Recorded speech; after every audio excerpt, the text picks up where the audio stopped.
Da restauração ao chamado, a transformação que Deus fez. Olá, igreja! Sejam bem-vindos ao segundo episódio do Pode Habitar, o podcast da nossa igreja que edifica a sua vida.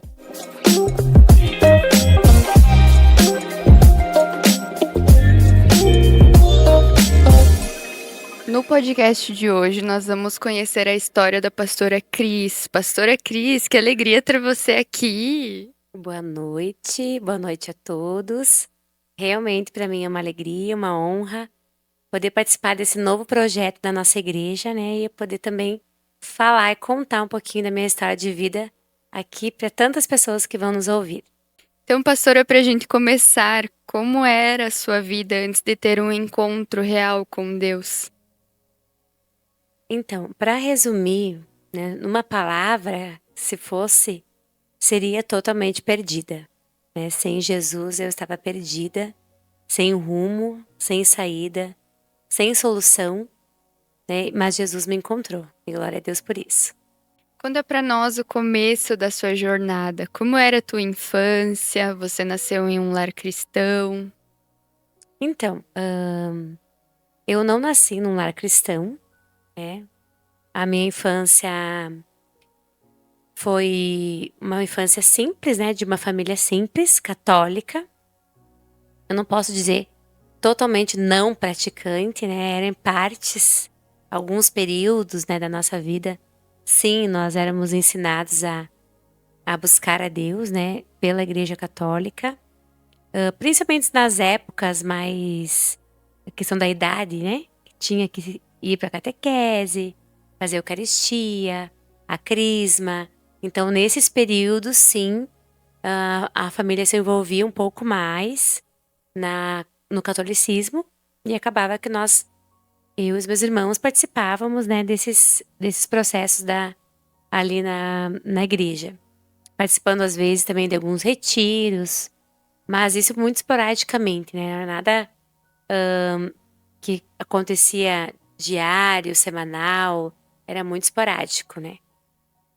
E a tua jornada depois? Com quantos anos você teve esse encontro com Deus? Como foi esse primeiro encontro? Então, como eu disse, de uma família simples, né? Que não tinha muito hábito de ir à igreja, né? Como o pastor sempre diz, né? A gente ia nos velórios, nos casamentos, eram os períodos que a gente entrava na igreja. Depois daquele período que nós participamos, sim, dos processos de Eucaristia, Crisma, né? Os retiros que aconteciam quando nós estávamos envolvidos nesse grupo. Mas após isso, não. A gente não tinha mais não tivemos mais nenhum contato, assim, com a igreja, né? Mas a minha adolescência, eu tive ali, então, uma experiência onde eu fui convidada por algumas amigas para ter meu primeiro contato com Jesus na igreja evangélica.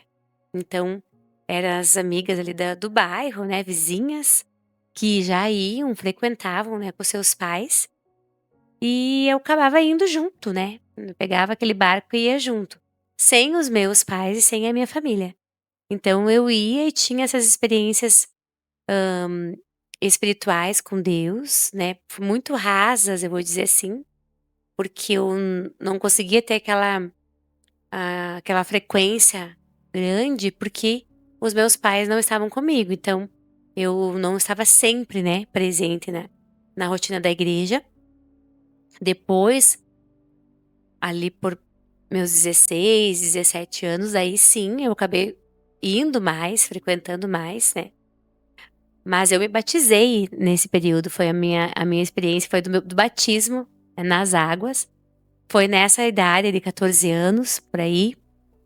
Então foi o meu batismo nas águas, e aí nesse processo, né, indo esporadicamente, né, depois de um pouquinho mais velha eu comecei a frequentar mais, então eu já estava trabalhando, estudando, então eu já tinha o meu dinheirinho, então acabava que eles permitiam um pouco mais que eu me envolvesse um pouco mais, né. Mas também, logo em seguida, depois chegou a fase eu vou dizer a fase da bobeira, né, que todo adolescente tem. Que eu meio me perdi, né, sem ter aquele apoio realmente que eu precisava para me manter firme nos caminhos, né, eu acabei sendo envolvida, né, pelas paixões desse mundo, as festas, a curiosidade de conhecer as festas, de conhecer outras coisas, e foi me levando aos pouquinhos, né, e acabou que esse pouquinho, pouquinho, quando veio eu já estava lá no mundo e já não estava mais na igreja. E você se lembra de algum momento específico que você sentiu que não tinha mais saída? Sim, existem vários momentos específicos, né. Porque depois então que eu, não frequentava mais a igreja, que eu saí totalmente, né, e comecei a estar no mundo, foi vida louca, né. Vida louca, as festas, tudo mais. Não consigo E imaginar isso. sim, mas isso foi verdade. Aí foi vida louca e e logo em seguida, então, eu conheci o meu esposo, né, de hoje, o pastor Marcel, né, que na época não era pastor.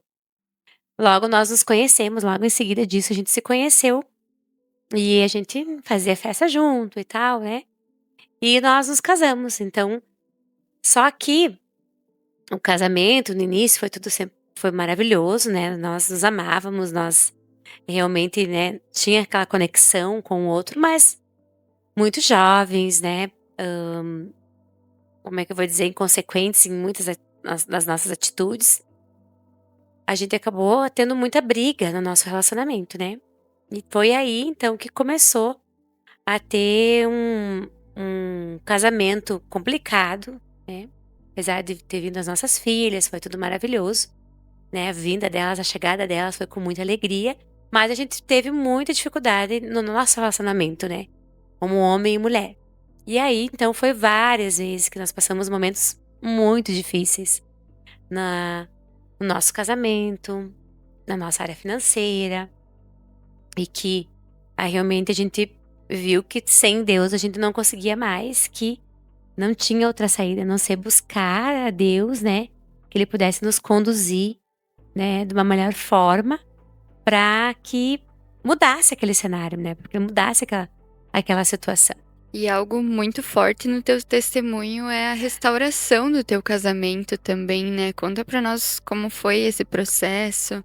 Pois é, então nesse processo todo o nosso casamento que nós estava vivendo, né, um cenário muito difícil, o nosso relacionamento, né, então foi onde, a gente começou a querer, né, desejar algo novo para nós.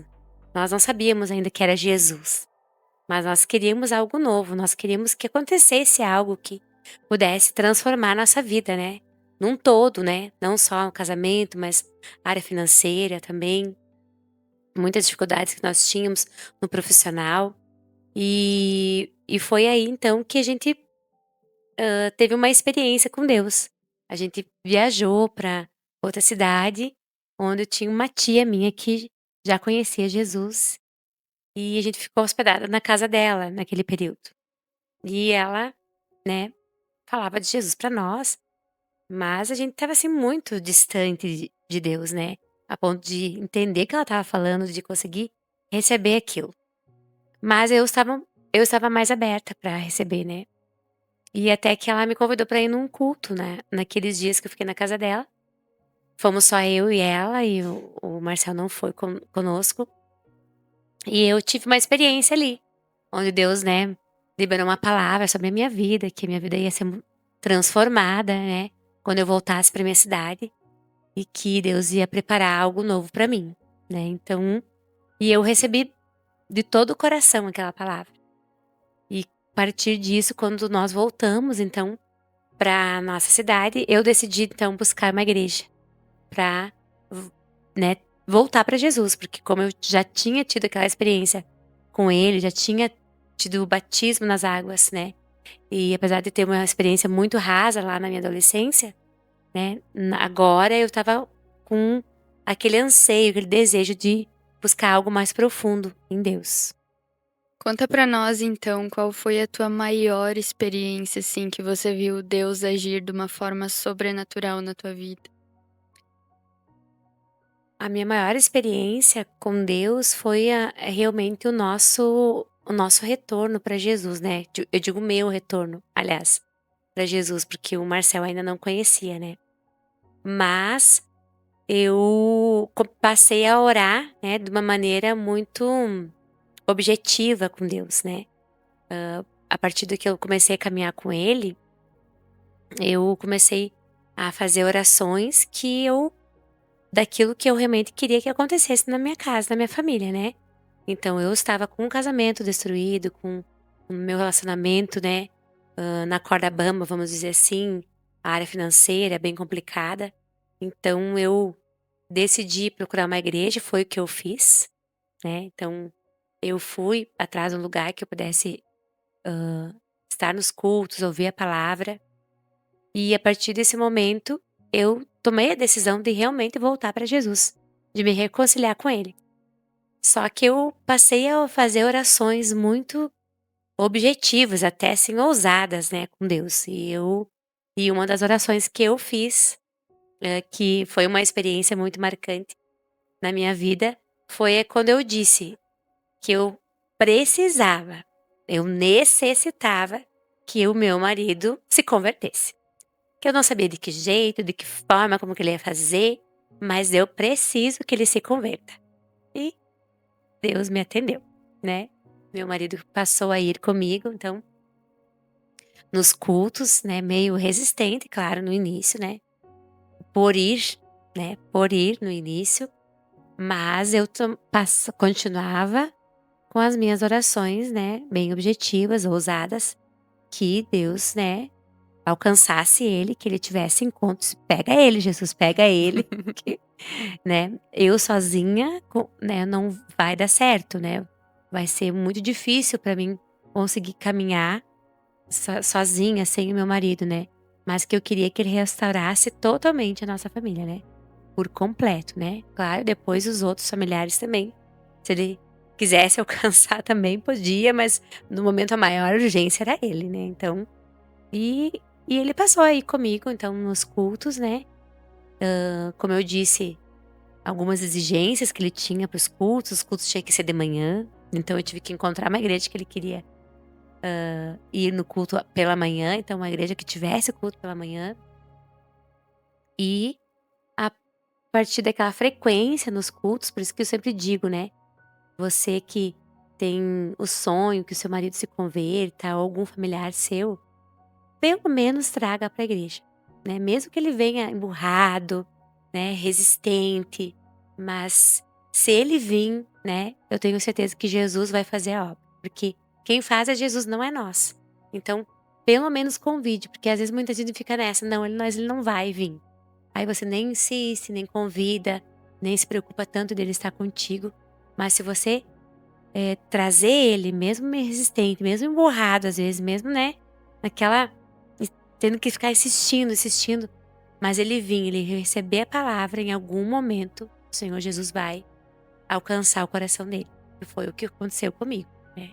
E eu orava dessa forma, né? Jesus, não sei como, não sei que jeito, não sei que hora, mas eu preciso que o Senhor converta ele, né? Para os teus caminhos. E foi o que aconteceu. E não foi um processo demorado, foi muito rápido, né? Alguns cultos, alguns domingos que nós estávamos ali, já ele passou a amar Jesus, ter esse encontro real com ele, o processo, né, todos das camadas, né, que precisava ser tirada, dos vícios e tudo mais, que foi um pouco mais difícil.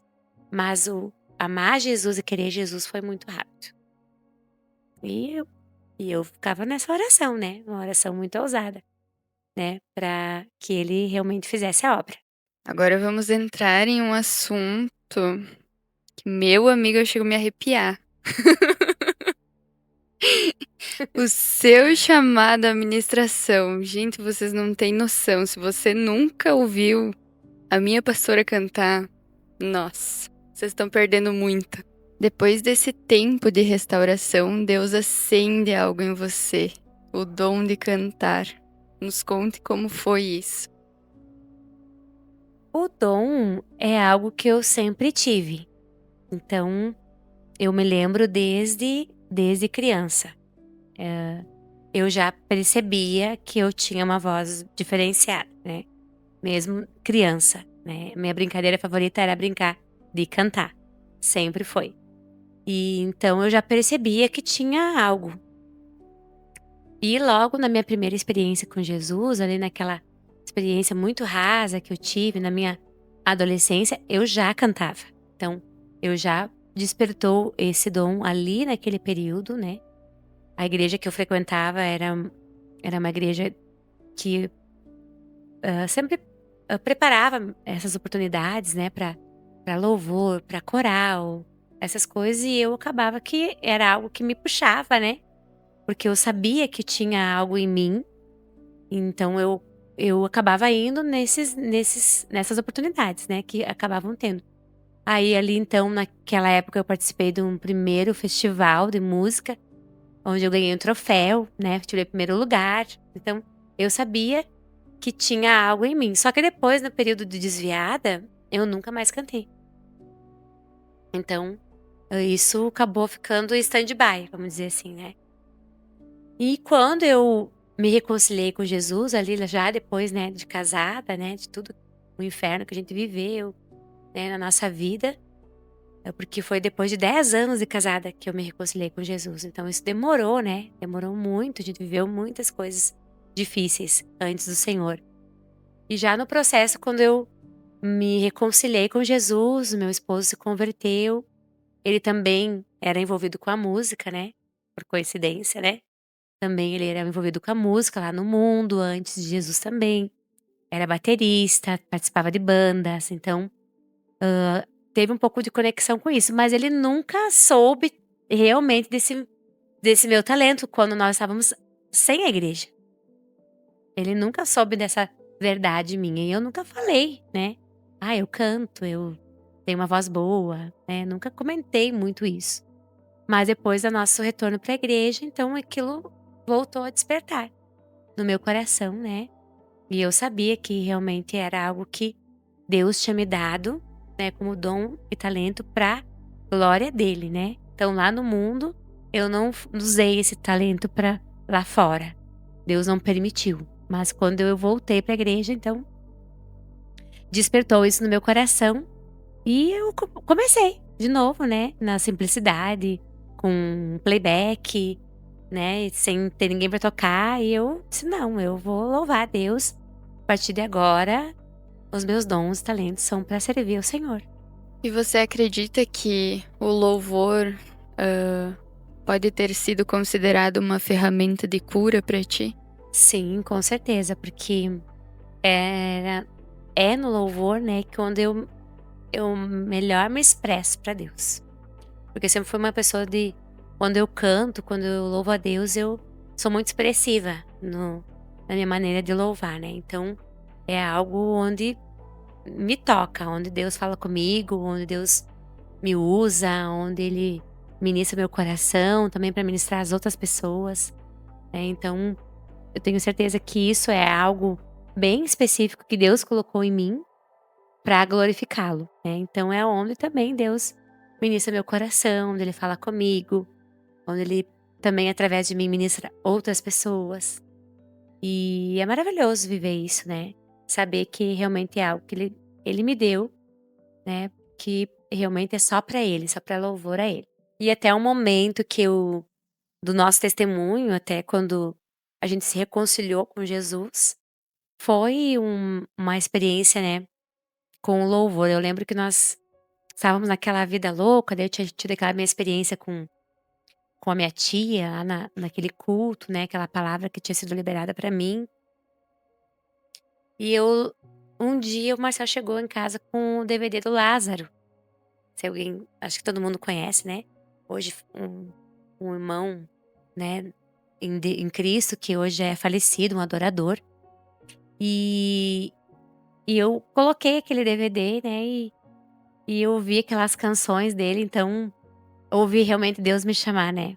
Quando ele começou aquela canção que diz assim: "Porque me resgatou, porque me trouxe aqui, porque me queres, Deus, tanto assim. Se contra o céu pequei e contra ti também, minha vida eu destruí. Como errei, por que me queres tanto assim? Aí vem a resposta de Deus: Filha, eu quero tanto enxugar teu pranto, te fazer só meu. Filha, eu quero ser teu Deus. Aí foi essa experiência que eu tive, né? Foi o chamado de Deus pra mim e eu disse sim. Eis-me aqui e estou até hoje cantando pra Jesus. Ai, Glória a não tava Deus. preparada pra isso. Ai, meu Deus. Eu não enxergo mais nada. E aí, depois de tudo isso, vem o chamado pastoral, né? Isto era algo que você já esperava ou foi surpreendida? Não, isso não nem passava na minha cabeça. O que eu sentia no meu coração é que eu queria servir a Jesus de que forma que ele precisasse. Isso eu tinha no meu coração, né? A maneira que ele quisesse. Tanto que na época nós servíamos na igreja local e no louvor, claro, né? Já servimos no louvor, mas em muitos outros ministérios. Então, nós servimos na cantina, servimos na zeladoria, na intercessão, então, na diaconia da igreja. Então, a gente já servimos em vários outros ministérios. E é isso que eu tinha no meu coração. Eis-me aqui, né? O que tu queres que eu faça, para ti eu vou fazer. Mas a questão pastoral nunca tinha passado na minha cabeça. Mas a partir disso a gente começou a se aperfeiçoar em Deus, né? Mesmo antes, né, a gente fez um curso teológico bem básico na igreja que nós congregávamos, sem saber tudo o que ia acontecer, né? Nós fizemos curso de líderes de célula, né? Então, logo em seguida a gente estava sempre, né, muito participativo na igreja, nos estudos, né, bíblicos. Então, a gente sempre estava muito participativo e a gente passou a liderar a célula, né, na nossa igreja local. E é ali onde começou, tipo, uma nova maneira de Deus nos usar, né, trazendo a palavra na célula, os nossos liderados. E a partir disso, logo, né, mais um tempinho, a gente foi chamado para liderar uma célula em outra cidade, né, que não era a nossa. Então nós iríamos nos deslocar da nossa cidade para outra cidade para pregar numa célula. E assim a gente começou. Então, logo nós estávamos missionários, né? Missionários do Senhor, indo e vindo, pregando a palavra, mas aquela simplicidade, né? De um líder de célula, de depois liderando um ministério também na igreja. Nós éramos líderes do ministério de louvor. Então, ali nós cuidávamos dos nossos liderados, não só cantando, não só ministrando louvor, mas também discipulando, né, os levitas da igreja. E assim a gente começou a se despertar algo em relação a levar a palavra, a pregação, mas não que passávamos na nossa cabeça, queríamos pastorear uma igreja. Mas na época eu tive um sonho. Eu tive um sonho no qual Deus me falava isso, né? Ele falou duas coisas. Uma eu não posso falar porque ainda não se cumpriu, mas uma delas era que eu sim ia ser uma pastora, né? Que Deus ia me levantar. Na época eu achei uma improvável, né? Logo eu, porque eu, quem sou eu, né? Pra fazer isso. Mas é as coisas que Deus faz. Então Deus nos levantou logo para cuidar de uma cidade, então que hoje é a cidade que a gente está, Erechim. E começou um trabalho, né, de evangelismo, de ganhando vidas para Jesus. E logo isso foi se cumprindo então na nossa vida, né, que Deus tinha falado comigo e aconteceu. E nós dizemos sim, né, pro chamado do Senhor, né? Quem somos nós para dizer não, não vou, né? A gente vai sempre dizer sim pro Senhor, aquilo que ele quiser fazer com a nossa vida. E quais foram os maiores desafios que você encontrou nessa caminhada a partir do sim que você deu para Jesus? Eu vejo que o maior desafio foi realmente assumir essa responsabilidade, né? Porque eu sempre aprendi algo que quanto mais é dado, mais é cobrado, né? Então, quanto mais alto você sobe, né? Maior cuidado você precisa ter, porque quanto mais alto, maior é o tombo também. Então, a gente precisou, sim, se aperfeiçoar cada vez mais, buscar cada vez mais a Deus e entender da responsabilidade desse chamado, né? Que não é simplesmente abrir uma igreja, estar à frente de uma igreja, mas é o desafio de cuidar das vidas, de poder corresponder, né, a tudo que o Senhor tem e de expectativa em nós, né, ser fiel, né, aquilo que Ele depositou na nossa vida. E, e assim a gente foi caminhando, né, mesmo sendo desafiador, a gente foi caminhando, né, ao meio dos desafios. Eu acredito que também depois, mais tarde, a mudança de cidade também foi desafiador, porque era muito diferente aqui, apesar de ser 1 hora de distância de Passo Fundo. Parecia que era uma outra cultura, era um outro jeito de viver. Então também foi um desafio muito grande para nós. A nossa mudança de cidade, deixar a nossa casa que nós tínhamos comprado há pouco tempo. E ali nós queimamos as nossas carroças mesmo, os nossos bois, nossas carroças e respondemos o sim ao Senhor, né? Ao nosso chamado. E isso sim foi desafiador, quando a gente se viu aqui numa outra cidade, pisando na terra, né? Passando ali uns perrengues nos primeiros meses, né? Mudança de cenário, de cultura, mudança no trabalho secular, que também nós sempre trabalhamos ainda, né? Até hoje, né? No nosso profissional, no secular. Também mudar tudo, outras pessoas, recomeçar, né? Então isso tudo foi muito desafiador. Mas Deus nos sustentou em tudo. Amém. E quais as maiores alegrias desse chamado? No meu coração, a maior alegria que eu tenho é ver o que Jesus faz nas vidas, né? O que Ele pode fazer. Então hoje eu vejo tantas pessoas que a gente viu chegar, né? Se converter, se batizar, né? E às vezes umas que a gente acompanha o processo até hoje, a gente batizou, a gente casou, a gente apresentou filho, né? Então, assim, vários processos que a gente vê as pessoas vivendo. Então, isso é a maior alegria. E tu vê como as pessoas chegam e depois o que Jesus faz. Então, tu consegue ver claramente esse processo de transformação. Então, isso é uma das maiores alegrias, né? Tu vê como as pessoas chegam às vezes abatidas, cheias de limites, né? De processos, né? Nas suas vidas. E Jesus vai curando, vai transformando. E ali aquelas pessoas passam a amar Jesus, a servir a Jesus, né? A servir na igreja local com a gente. Então, assim, essa é a maior alegria. E eu gostaria de pedir se você tem algum conselho para alguém que está em dúvida do seu próprio chamado.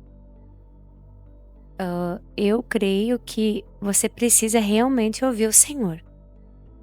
E lá no fundo do seu coração, você consegue saber realmente o que Deus te deu, o que é aquilo que é só seu, né? O dom e o talento que está em você. Como eu contei aqui sobre a minha questão, o dom que Deus derramou sobre mim, sobre a área do louvor, né? Eu sabia já que aquilo estava comigo desde criança. Mesmo criança, eu já sabia que tinha alguma coisa ali, né, em mim, diferente. Então, eu creio que todo mundo sabe o que tem em você, que Deus colocou ali como se te desse uma sensibilidade para você ver, não, isso eu faço bem. Isso é algo que é meu, que é específico meu, que Deus me deu. Então, você consegue identificar. E a partir disso, você começar a orar a Deus, né, para que Ele possa realmente te usar, né, naquilo que Ele te entregou, né, que você possa corresponder, responder a esse dom que Ele te deu, né, na sua vida. E isso não é só na igreja, ou é só onde você serve na igreja local, mas na tua vida em si, né. E a questão do que vem depois, Deus vai colocando e Deus vai te respaldando para aquilo que Ele vai te entregando após isso, né? As novas responsabilidades que chegam após, né, o teu chamado ser concretizado, né. Por exemplo, eu já era uma adoradora na casa do Senhor, só que outras coisas começaram a vir, mas vieram como? A partir do meu posicionamento, né. E qual que era o meu posicionamento? Eu não era uma pessoa que vinha lá de vez em quando na igreja. Eu não era uma pessoa que estava um domingo sim e 2 não, né. Que não estava nunca numa célula, ou não participava das atividades da igreja. Eu era uma pessoa que, como eu disse, eu amava tanto a Jesus e era tão grata por aquilo que ele tinha feito na minha vida, alcançando a minha família, que eu queria servi-lo. Então, eu era uma pessoa ativa na igreja local. Então eu estava ali à disposição dele, né, Senhor, eis-me aqui. E com isso eu sempre me aperfeiçoava, aprendia, né. E eu creio que Deus honra isso como um sacrifício, como uma entrega de vida realmente. Não é essa pessoa que ela tá disposta, ela tá, né, ela tá ali, ela tá buscando, ela quer, ela deseja, ela anseia, né. E isso o meu Deus via e o meu pastor via também, né. Que eu era uma pessoa que estava ali à disposição do reino de Deus, né, à disposição de Jesus. E com isso também, a foram se abrindo as portas para as novas coisas que Deus queria fazer na minha vida, né. Então se o conselho que eu posso dar aqui nessa noite, que você identifique que você tem aí de sensível em você, que é teu, que Deus te deu, e você entregue realmente isso para o Senhor, diga: "Senhor, eu quero te servir com isso que o Senhor me entregou". Mas também você precisa passar pelo processo, né, de se colocar à disposição do reino de Deus, né. Principalmente numa igreja local da sua cidade, onde você estiver, né. Você tem que estar inserido numa igreja local e se colocar à disposição. Agora, eu sei que eu tenho uma ótima voz, uma voz boa, eu canto, mas eu apareço lá de vez em quando na igreja e quero que me vejam. E quero que me deem uma oportunidade, mas você vem só de vez em quando, você nunca aparece, você nunca está presente. Porque muitas das vezes que eu adorei o meu Deus não foi no altar cantando, foi limpando o banheiro da igreja, foi servindo meus irmãos na cantina, um lanchinho bem gostoso, foi servindo os meus irmãos na célula. Muitas das vezes eu adorei o meu Deus assim. Então não é só subir no altar e cantar. Isso é o último, né, mas antes disso tem muita coisa. E é isso que Deus olha, né, a minha entrega, o meu sacrifício, a minha disposição, disposto e disponível, lembra, né, para o reino, isso Deus olha. Então, esse é o conselho, se você quer ser usado por Deus, seja disposto e disponível para o reino de Deus, tenho certeza que as oportunidades Deus vai abrir com certeza, não vai precisar nem tu insistir, porque eu nunca pedi para ser pastora, eu nunca pedi, nem imaginava isso, mas isso foi Deus nos levantando aos poucos, nos processos que nós passávamos, nos permitimos viver, servir a igreja local, e quando a gente viu, chegou o dia e fomos ungidos e Deus nos enviou, e glória a Deus por isso. Agora vamos ao nosso quadro especial. E se Deus não tivesse? Pastor, eu vou te fazer algumas perguntas e eu peço que você responda rapidamente, mas com sinceridade. E se Deus não tivesse entrado na minha vida?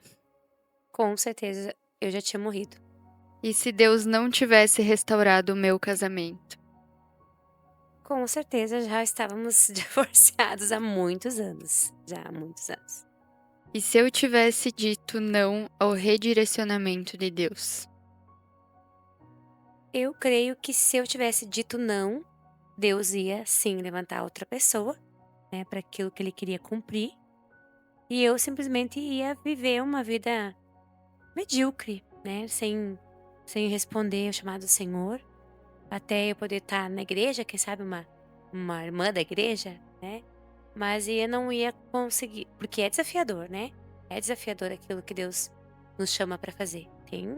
Não é só alegrias, né, como eu falei aqui, muitos desafios, mas eu ia estar vivendo algo apático, quem sabe uma crente morna, né, na caminhada, ou até quem sabe desistido já dos caminhos, porque hoje em dia é tanta distração, tanta coisa que o mundo tenta nos envolver para nos tirar da presença, E eu creio que o chamado que o Senhor nos entregou também nos proporciona a ter essa constância na fé, né, em busca, em amar cada vez mais Jesus pelo, pelo aquilo que Ele nos entregou nas nossas mãos, né? Isso nos ajuda a nos manter.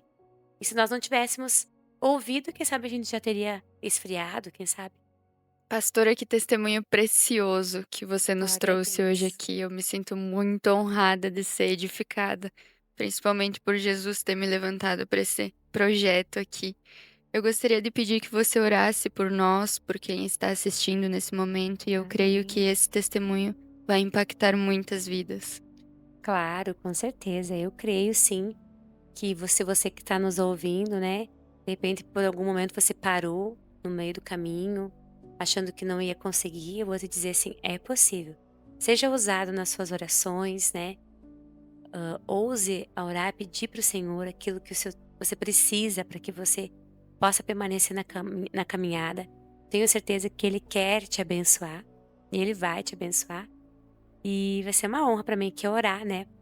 Por esse projeto, que também por todos que estão nos ouvindo, né, aquilo que você tem aí de repente até parado na tua vida, os dons, talentos, né, congelados aí em você, não usando mais para nada, né? E você sabe que tem isso em você, que Deus te chamou para isso. Então, quem sabe hoje nessa noite aqui, nessa oração, Deus vai queimar o teu coração de novo. Em nome de Jesus, vamos orar? Amém. Senhor, meu Deus, muito obrigado por essa noite tão especial que o Senhor preparou para nós. Obrigado por esse projeto maravilhoso da nossa igreja, porque tudo que o Senhor tem feito aqui, Senhor, e ainda vai fazer, meu Deus, através dessa ferramenta, as vidas que o Senhor vai alcançar, os corações que serão tocados. Em nome de Obrigado, Jesus, porque o Senhor sempre nos surpreende. O Senhor é tão maravilhoso, o Senhor é tão amoroso. O Senhor é o Deus da nossa vida, nosso Senhor. E nessa noite me fez lembrar de tudo que o Senhor fez na minha casa, na minha família, no meu casamento. E eu tenho certeza que o Senhor também quer fazer com cada uma dessas pessoas que estão aqui nos ouvindo, que estão assistindo, Senhor, esse podcast, que possam estar quem sabe, se identificando com essa história. Eu te peço agora, em nome de Jesus, que o Senhor invada essa casa, essa família, esse lar, Em nome esse de casamento, Jesus. que a tua presença, Senhor, constranja o coração a ponto de queimar mais uma vez, Pai, de amor por ti, ou quem sabe te conhecer pela primeira vez, Senhor, não mais só de ouvir falar que existe um Deus, mas de ter o Senhor pertinho no seu coração. Ah, Senhor, invada essa família, invada esse coração. Fala com cada um dos teus filhos. O Senhor pode fazer assim como o Senhor fez na minha vida. O Senhor pode fazer, o Senhor deseja fazer. Basta pedir, basta bater, basta insistir, assim como eu fazia nas minhas orações. Então, a tua palavra diz, né, que quem bate, a porta se abre. Então, Senhor, cada um dos teus filhos que possa estar batendo a porta nessa noite, Senhor, o Senhor abra, que faça uma transformação, um renovo na vida e nos corações. Assim eu oro, Deus, entregando tudo o que vivemos aqui, Senhor, essa experiência poderosa. Senhor, para a tua glória, o teu louvor, em nome de Jesus. Amém.